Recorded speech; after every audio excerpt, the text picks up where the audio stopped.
অনাহারে অনাহারে পূজা করে দেবী ভগবতী প্রতিদিন কাত্যায়নী পূজে ব্রজসতী। কাত্যায়নী আছে ভক্তিতে করে পূজা বিবিধ বিধানে ধূপদীপ আদি যত নৈবেদ্য প্রদানে। আনন্দিত গোপী যত পূজে মহেশ্বরী ভক্তি ভরে তুলি ফুল সেবে সে শঙ্করী।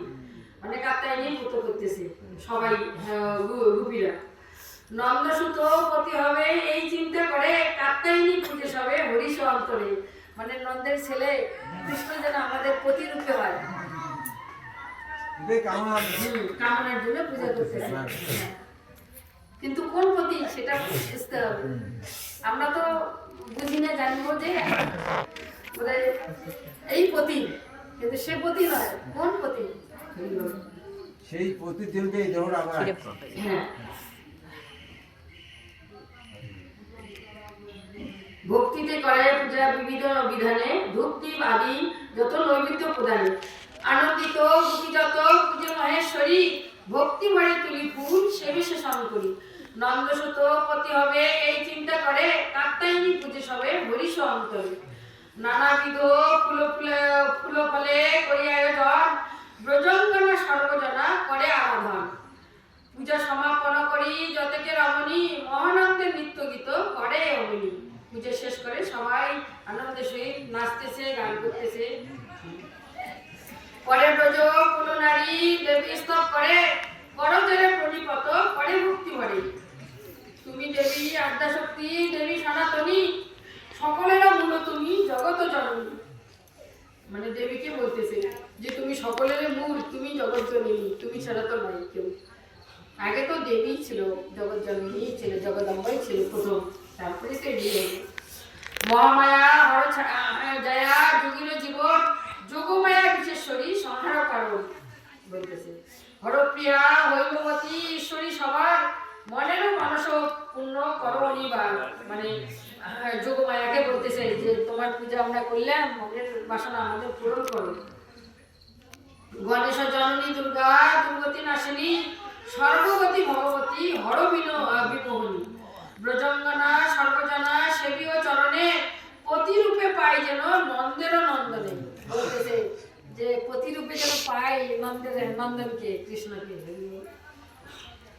এই রূপে নিত্য নিত্য যমুনার পরে পূজা গোপী কাত্যায়নী আনন্দ অন্তরে। মানে প্রতিদিন ওরা আসতেছে, পূজা করে যাইতেছে।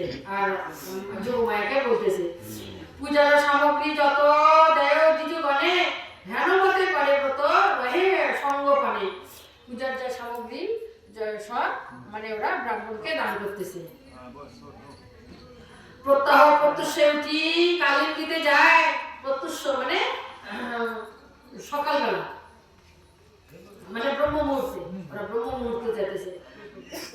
নিজ নিজ নাম সহ কৃষ্ণ গুণ গায়। ছলে যমুনার জলে যায় স্নান তরে একান্ত মনতে সবে দেবী পূজা করে। ঘরে কিন্তু ওরা বলে যেতেছে যে আমরা যমুনাতে স্নান করতে যাই, ব্রহ্ম মুহূর্ত স্নান করে এসে সংসারে কাজ করবে। কিন্তু ওরা স্নানের মানে বাহানা নিয়ে ওরা গিয়া মানে পূজা কাত্যায়নী ব্রত করতেছে কৃষ্ণকে পাওয়ার জন্য।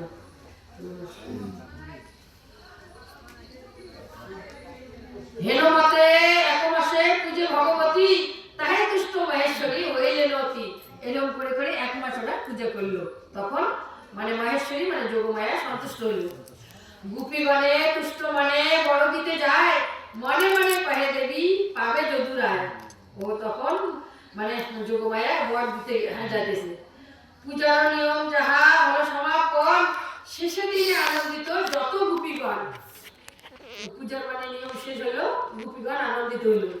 ব্রত উপবাস করে গোপের রমণী ভাগবত কথা সব অমৃতেরও খনি।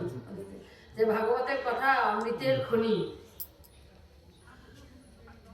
যেবা শোনে যেবা গায় শ্রীকৃষ্ণ কথন অনায়াসে মোক্ষ পায় বেদের বচন। সুখদেব কহে পুনঃ শুনো নররায় কি ঘটিল অতঃপর কহিব তোমায়। সুখদেব আবার জানার জন্য সে কত উৎসুক। আমরা তো অল্প একটু শুনলেই বলি না না হয়ে গেছে, থাক থাক থাক এখন যাই। মানে সুখদেব যত শুনতেছে ওর খিদা মানে তত বাড়তেছে, আরো আরো শোনার মানে ইচ্ছা। সুখদেব কহে পুনঃ শুনো নররায় কি ঘটিল অতঃপর কহিব তোমায়। শ্রীকৃষ্ণ মহিমা অতি অপূর্ব কথন, ভক্তি করি যেই নর করে শ্রবণ। ভবের কলুষ যত বিদরিত হয়, রোগ শোক আদি ভয় তার নাহি রয়। বলতেছে যে হ্যাঁ, শ্রীকৃষ্ণের কথা এত অপূর্ব, এত মধুময়, ভক্তি যদি করিস, কেউ শ্রবণ করে শুনে, তার কলুষ থাকে না, তার রোগ শোক থাকে না। কলুষ মানে কি, যে সংসারের মধ্যে আমরা অনেক দুঃখ কষ্ট জ্বালা যন্ত্রণা ভোগ করি, এই জিনিসগুলি কিন্তু সত্যি থাকে না। এটা আমারই প্রমাণ। আমার কিন্তু কোনো সন্তান ছিল না, মানে হয়তো আর মানে নষ্ট হয়ে যেত। তা আমি আগের থেকে মানে ইয়ে করতাম, তারপরে আমি সব বাদ দিলাম, অনেক কবিরাজ টবিরাজ যাই হোক গেল, কিছু হয় না। পরে আমাকে না আর আমার সন্তান লাগে না।